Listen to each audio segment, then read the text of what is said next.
Welcome to Redefining Medicine, an intimate and personalized program that illustrates a different side of the practice of medicine. Our in-depth conversations will focus on the physicians and practitioners who are redefining medicine through their integrative, functional, and holistic approach to health and well-being.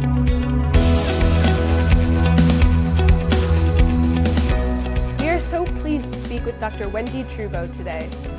Dr. Trubow is a board-certified OB/GYN with over 25 years of experience. She is also the president at 5 Journeys Functional Medicine and Wellness Clinic, where she focuses on the integration of 5 care areas of health to create comprehensive, individualized wellness plans for her patients. She is also the best-selling author of Dirty Girl, Ditch the Toxins, Look Great and Feel Freaking Amazing. Wow, that sounds like a great book for women. It's all about women. Yeah. What a pleasure to have you today. It's great to be here, Melissa. Thank you. Of course. So we're here at the 30th Annual Spring A4M Conference, and you're going to be speaking about ready to look great and feel amazing and ditch the toxins. Yes, ma'am. Can you give us some tips about your lecture? Like a sneak peek? Yeah, a sneak peek and some tips that you have about ditching toxins. Sure. So the bad news is they're everywhere. It always feels like I'm in this role of horror film, you know, like it's all around you. It's in your air, it's in your water, it's in your beauty products, it's in your clothing, it's in your, well, everything. Yeah. However, I would say the top thing is if you have mercury fillings, take them out. That would be a top tip. Okay. If you're using anything toxic to clean your house, get rid of it. Replace so use the natural cleaning products. Use natural cleaning products because you're breathing it. Mm-hmm. And then if you're in the market for a new mattress, get a new mattress that doesn't have flame retardants in it because they're terrible endocrine disruptors. And so you sleep in it, right? What do you do in bed? You lie there. Yeah. What do you do? Watch TV. You do all kinds of things in bed, but you spend a lot of time there. And so that's probably one of the single most impactful things you can do is remove a huge source of exposure. So those would be my top 3 tips. Oh, thank you. And then eat organic food, right? Lots of it, not too much, and not too processed. Are those some of the things you'll be covering in your lecture as well? Yes, ma'am. Very cool.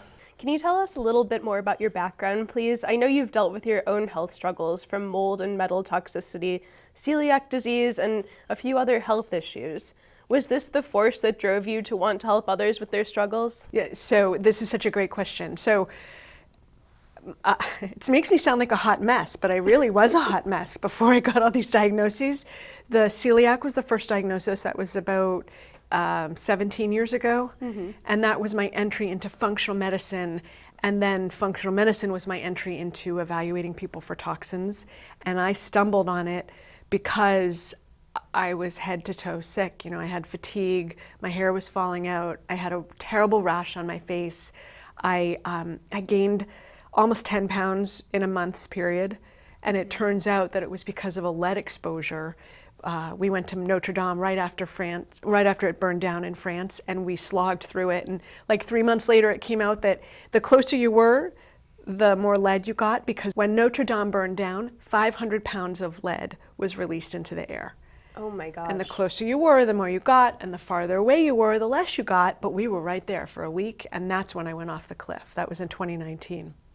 So what really inspired me was learning how many things, you know, someone said to me earlier today, what toxins do you have? And I was like, which ones didn't I have? So I didn't have glyphosate, and there were a few environmental toxins I didn't have, but I had nail polish, gasoline fumes, flame retardants, persistent organic pesticides. I had just a slew, plus lead, mercury, and 4 strains of mycotoxin.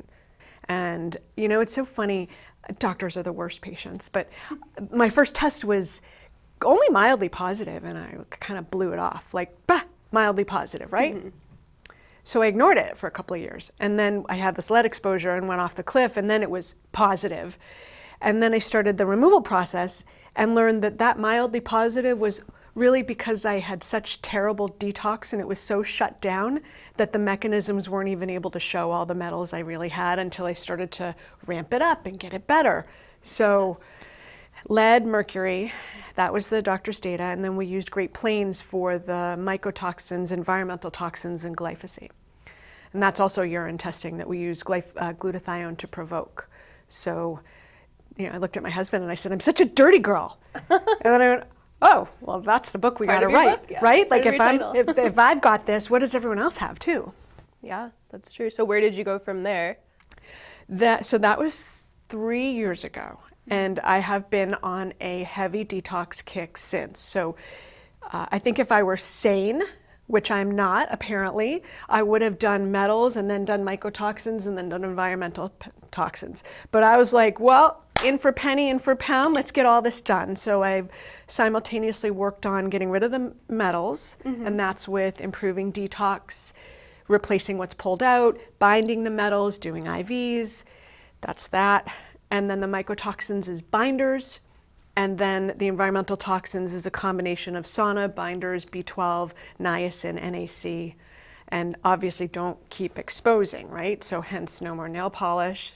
I was wondering about that. It killed me. I used to do my nails every Sunday night. Drove my husband nuts. He's like, well, I go to bed, do my nails at night, lie on the bed with my arms just out.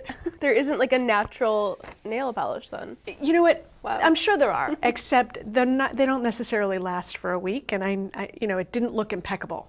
So it was like all or nothing. Pointless, yeah. For me, it was all or Chips, nothing. Yeah.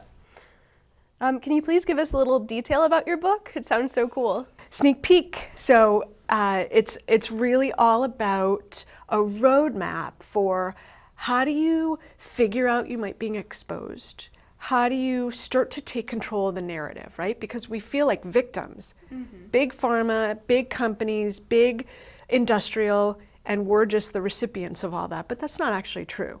So it's a roadmap for how do you start to wind your way through the toxins and what's important to focus on, and how might you even suspect you're exposed. So it's a whole roadmap. And do you explain more about your story in there as well? Okay. It's like talking to me. Reading the book is like talking to me. Oh, cool. And that was the goal, that it feels it's just not supposed to be hard and scary and medical. It's supposed to be inspirational, empowering, and allow you to take control of the narrative so that you're not left a victim. So in your opinion, are toxins the root cause of many diseases that we see today? You just stole my thunder for tomorrow's talk. Yes, 100%. So if you think about it, all diseases come from an inflammatory source. And then what are the sources of inflammation? Obviously, too much sugar, too much alcohol, food sensitivities. But if you've optimized all that and you're still not $1 million, toxins is underneath that. I have a patient who I saw on Thursday who is 31 and has really aggressive cancer. And I said to her, normally I won't touch toxins until I've done the foundational work. Your gut, your endocrine system, are you sleeping, are you exercising, what kind of food are you eating? Because that's the foundation. Yeah. But for her, I said to her, we're going to flip the narrative and go toxins first, because we need to pull the inflammation off. And toxins is a tremendous inflammatory substance. Okay, so for all those vitamins that you mentioned previously, do you take those every day, all of them? Yeah, people really laugh when they see what I do. So let's preface this. Because of my celiac, I'm left with some residual gut dysfunction. So I'm not the best absorber.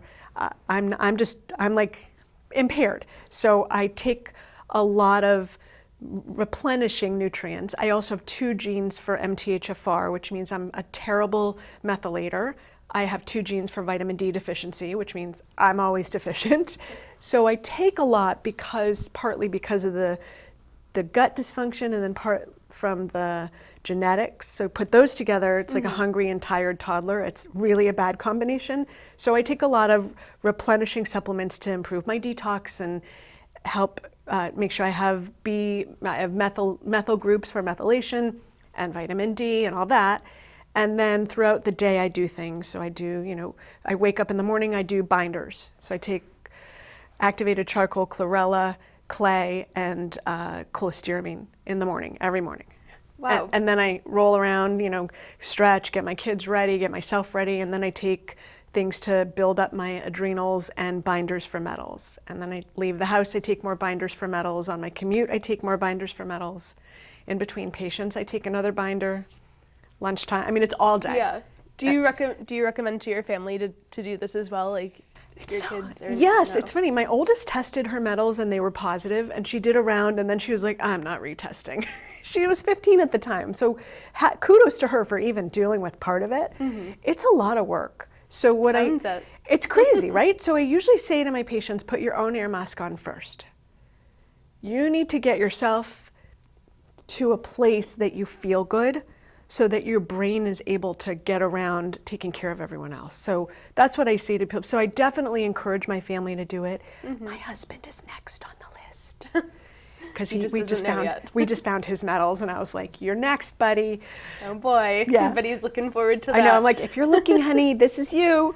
So, but it's really, it takes a commitment, and so you can only do it when you're ready. Okay. So besides all of that, what are some other healthy habits you incorporate into your daily routine? Got it. Okay. So wherever possible, organic.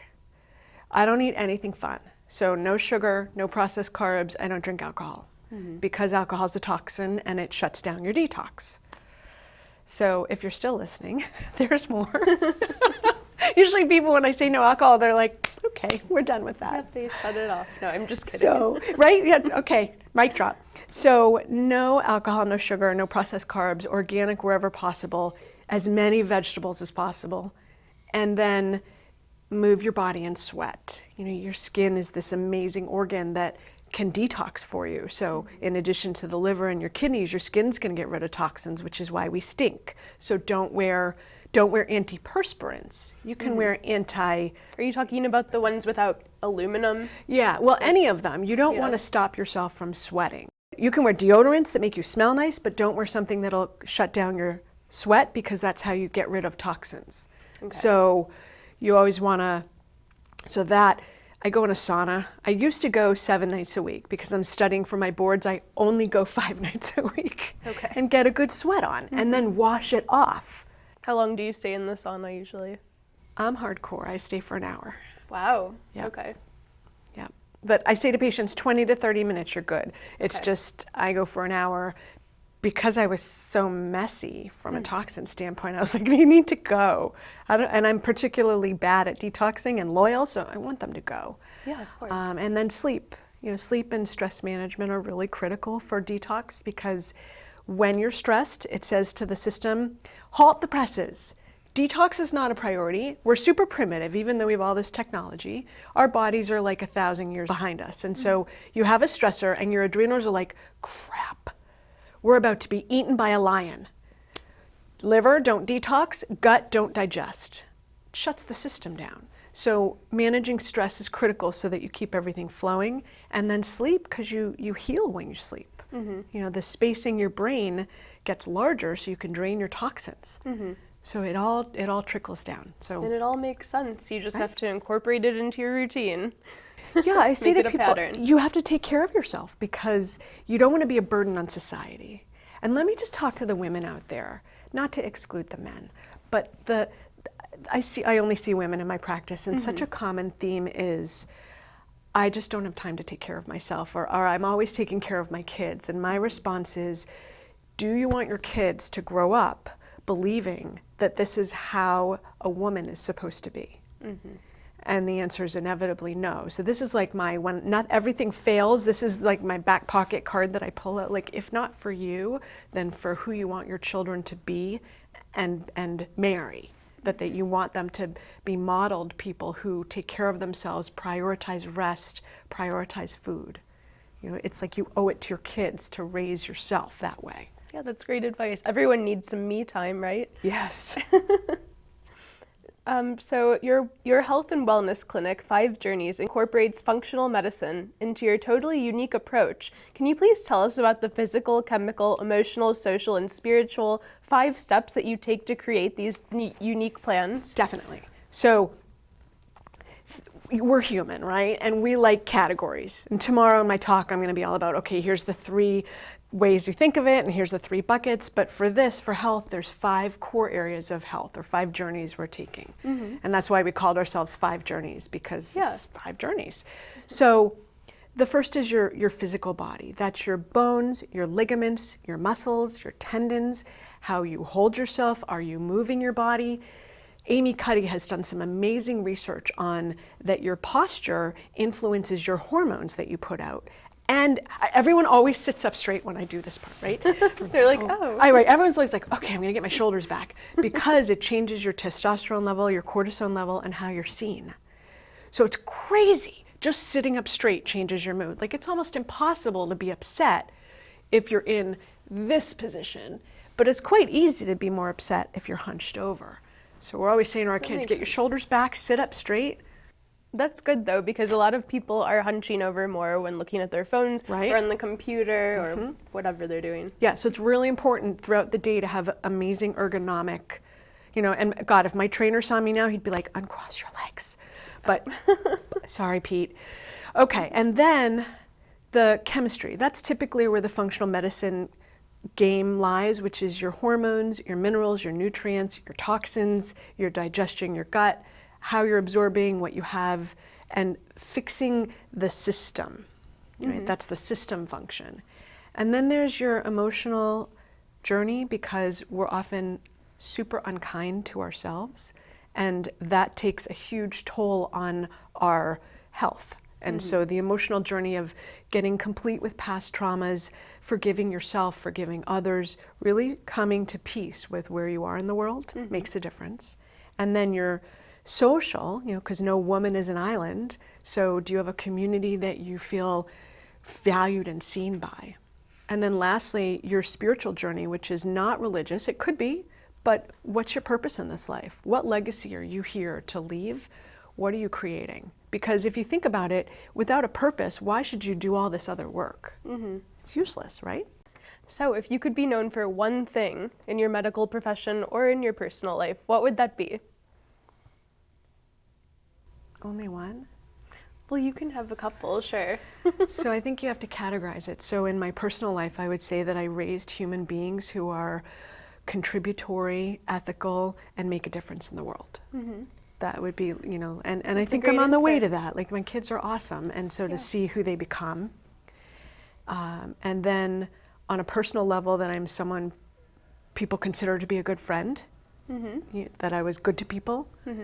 And then on a professional level, that the work that we're bringing into existence makes a profound difference in the lives of human beings, and to the point where they notice a noticeable difference in their energy, vitality, sex drive, brain function, gut function, that their lives are transformed. Those are great answers, and it sounds like you're already doing that, so. I think so. I'm working on it. Work in progress. Yes, that's amazing. Well, thank you so much. It's been such a pleasure talking with you today. It's been great to be here. Thank you. Thank you. And don't forget to check out her book and leave us a 5-star review.